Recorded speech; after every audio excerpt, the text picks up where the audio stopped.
So, what got you started with first? How did you get involved? Well, this is actually my first time at Nationals. And so I've been a fan of it for years. I went to one regional once, just sort of stumbled into it and said, oh my gosh, this is pretty incredible. And then as I do lots of work around what's going on in our schools and what sort of educational environments we create for our kids, what sort of learning experiences we let them access, I just feel like what you see here is exactly what school needs to be. And we need to sort of move it beyond an after-school program part of the year into reflective of what's going on during the entire school process. So that brings me to what are your views on the U.S. education system? Well, that's a great question. My views on the U.S. education system are mixed in the sense of I see examples everywhere I go of great things. So it's not as though we don't have really amazing innovations in our schools. And in fact, if you talk to people all over the world, and I travel a lot, they'll say their best ideas came from something they saw in the US. So that's the good news. Pockets of excellence. The bad news is it affects 1% of the kids. 99% of our kids, particularly in grades 7 through 16, go through the school day memorizing stuff they're not going to remember, and in the unlikely event they remember it, they'll never use. And it sounds harsh to say that's what the most fundamental thing in most of our schools is, but that's what it is. And the reason, back to your question about U.S. education policy, is that we have chosen to have kids spend their time on things that are easy to test instead of things that are important to learn. And if you think about this event here, First Robotics, right? Imagine what would happen if suddenly next year they announced that the way they're going to determine who wins is with a multiple choice set of questions on robot trivia. The program will be over, right? But they say, yeah, but if we have those multiple choice answers, we'll know how they're doing year over year in terms of progressing on inconsequential low-level trivia about robotics, instead of letting kids design these incredible robots, the most creative things I could ever imagine seeing, and get great and learn important things and everything else. But could we measure, could anybody measure how good the robots are this year versus last year down to the 10th of a decimal point? No. So do we want to focus on testing and measuring, or do we want to focus on engaged, inspiring learning?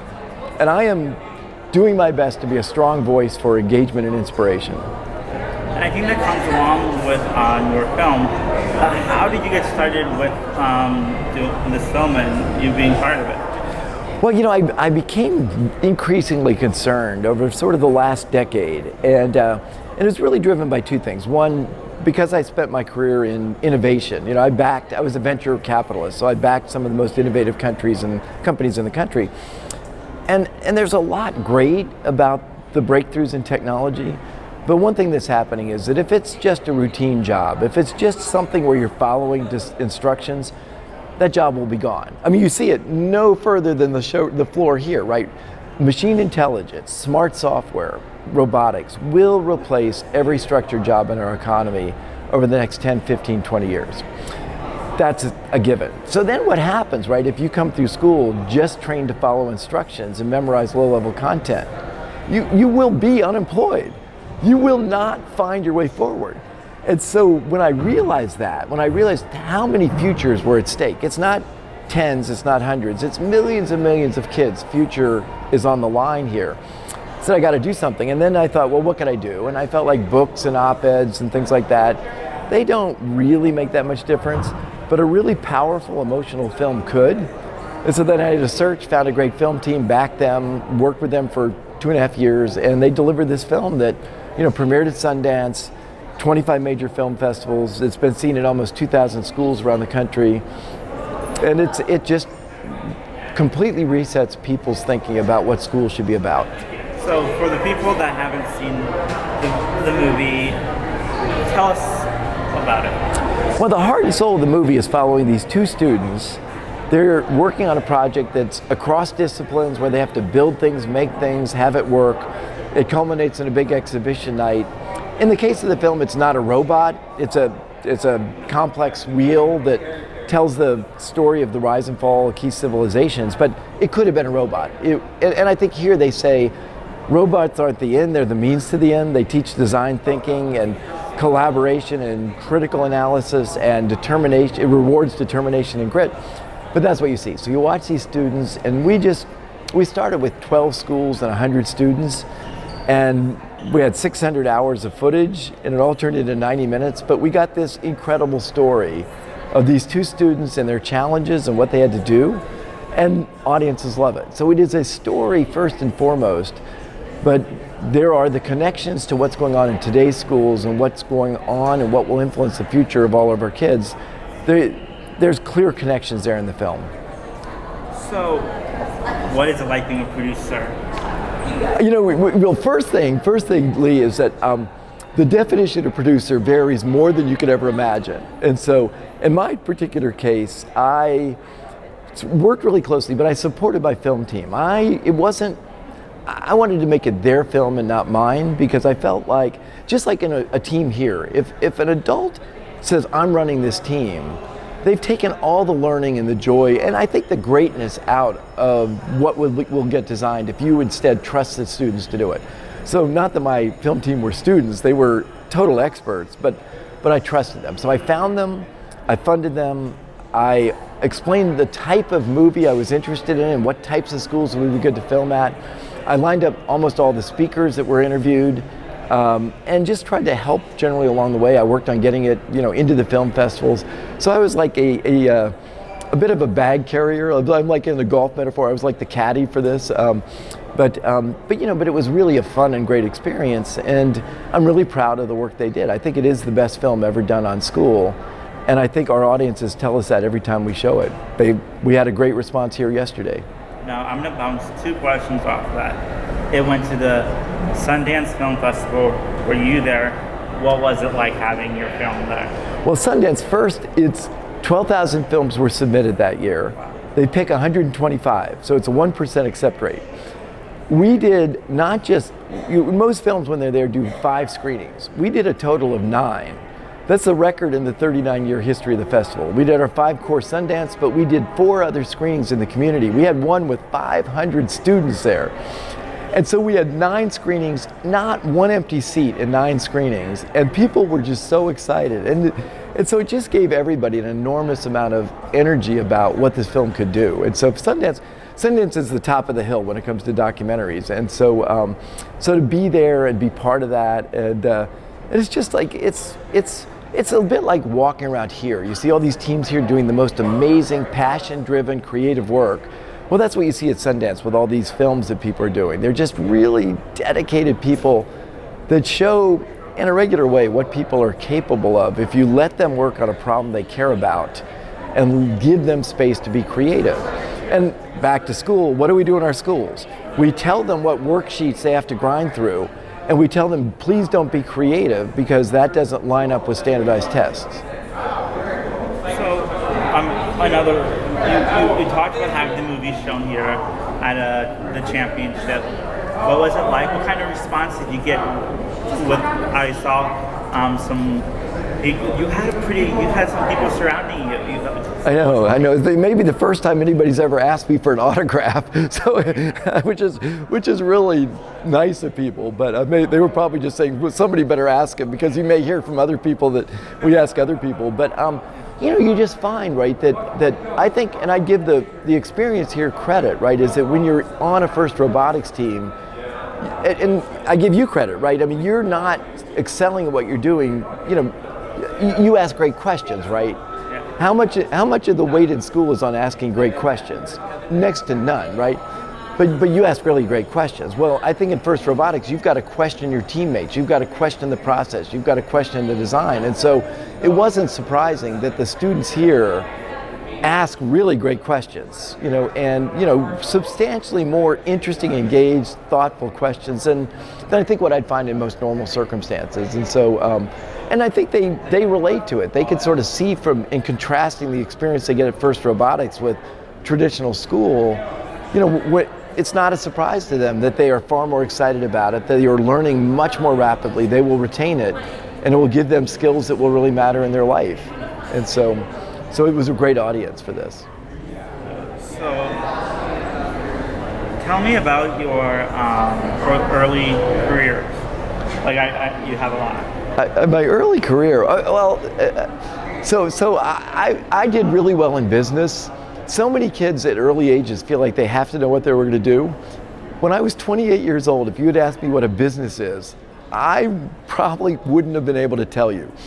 So I was in school for a long time. So I was a liberal arts undergraduate. I majored in physics and English, and then I went to graduate school and got a PhD in engineering. And then I just kind of got interested in business. And so I was with a high-tech startup for 6 years, and then I was in venture capital backing high-tech startups. It was just really fun and interesting. I mean, I loved it. And there was nothing about it that led to school, and there was nothing about it that led to film. But I think one of the things, and you see that here, it's like what we often do to kids in school, and this is a huge negative, is we are giving kids a constant message: do not ever try anything that might not work. What you see here is you have to try things that might not work. You're not going to have an outstanding design if you are safe every step of the way. And I think from that, my career, I was conditioned to be able to think about the world in terms of trying things that might not work. And so, documentary, I know nothing about it. Maybe I'll figure something out. Maybe I can play a role in making something happen that works out. And so, and it's really that sense that people, I think, need to have that things always don't work out. Like it's part of life is that things won't work out. You just have to redirect, make changes, and move on. And so, which is again one of the things I love about what I see here.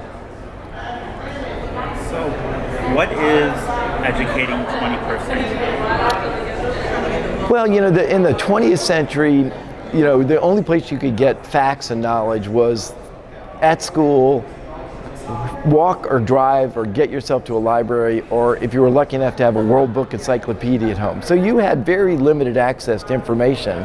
And so we had an education model that said we'll have kids memorize information because it's not very efficient to go get it elsewhere.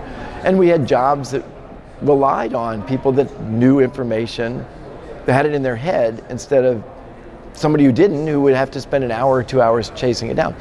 Well, today, as you know, anything you want to know is right on your smartphone. So you don't have to have kids memorizing information. You have to have kids understanding how to access and use it. And that, unfortunately, is the jump that our schools haven't made. Back to first robotics. Can you imagine if they said all designs of robots are closed book? You can't talk to anybody else, you can't talk to any of your teammates, and you can't go online? I mean, that would be nonsense, and nobody would stand for it because they'd say that's not how the world works. But that's how school still works, right? Think about your test, right? No access to resources, can't talk to anybody else because that's cheating, have to memorize it. And you say, well, why would kids spend, 12 to 16 years in school memorizing things they can look up? It makes no sense, right? And so sometimes people will say to me, how did you get so radical in your views on education? I say to them, imagine you went to a country and you visited school after school, and I visited, I think, more schools in the last year than anybody in the United States. And you went to school after school, and every single school, kids were doing some variant of memorizing a phone book. And then you started writing and saying that this isn't a very good use of their time. Would people call you a radical if you said kids should stop memorizing phone books? I don't think they would.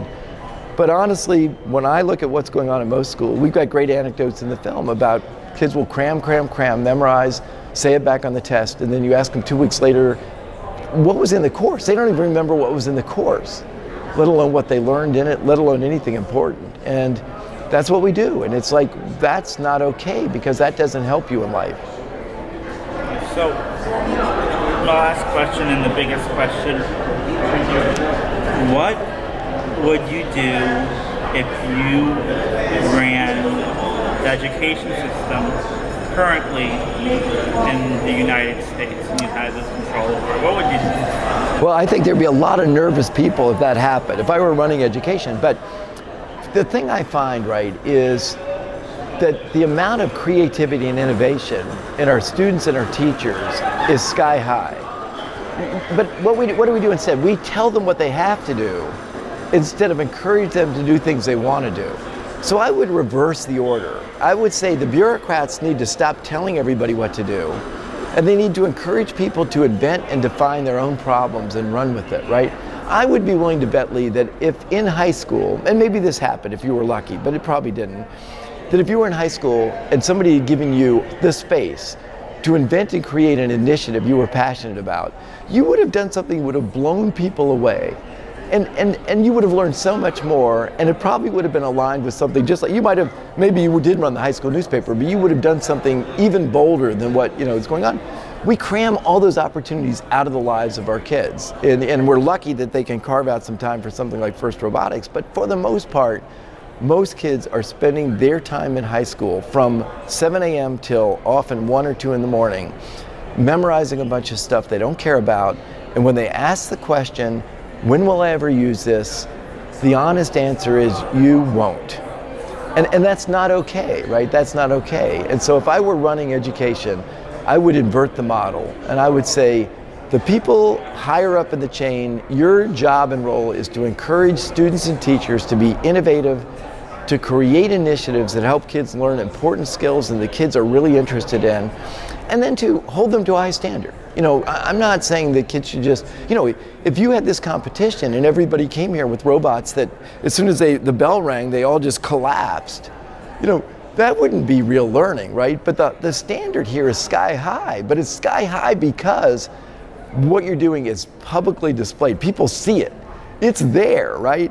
And as I said, if we turned it into multiple choice questions and the team from Eden Prairie, Minnesota had a 99 because they happened to memorize more facts about robots, I mean, like, what would that tell us? It would tell us nothing about their ability to do things. So that I would just say our country has thrived and succeeded because as a society, we're incredibly creative and innovative.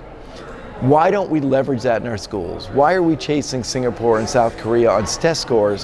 Why don't we educate to our strength and empower our students and teachers to invent and create their own initiatives that in their own way make their world better and more interesting, where the standard is high, but high to something that means something and not just a meaningless score on something that reflects low-level cognitive skills or ability to memorize.